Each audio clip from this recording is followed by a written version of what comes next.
Pemirsa, untuk menggalakan kembali transportasi sungai, kada menutup kemungkinan akan dibuatkan bis sungai yang bisa menampung banyak orang. Sehingga shelter-shelter yang sebagian sudah terintegrasi dengan angkutan darat bisa berfungsi dengan baik dan akan berdampak pada berkurangnya kemacetan yang ada di darat.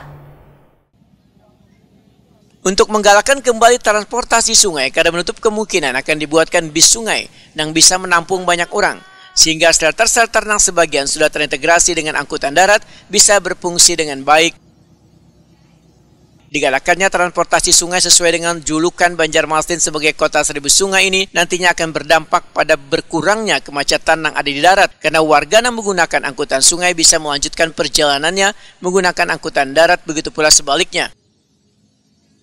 Sehingga shelter-shelter yang sudah dibangun di beberapa tempat ini bisa berfungsi dengan baik. Demikian dipadahkan anggota Pansus Raperda Penyelenggaraan Transportasi Banjarmasin, Wetakuni Prima TV jelang tengah hari Rabu 8 Mei 2024. Politisi PKS ini menyatakan, keinginan menghidupkan transportasi yang bertujuan untuk mengurangi kemacetan dan mempermudah penggunanya pun dilakukan, yaitu dengan terus melakukan pembahasan Raperda Penyelenggaraan Transportasi Banjarmasin yang nantinya akan mengatur terkait alat transportasi di kota seribu sungai ini.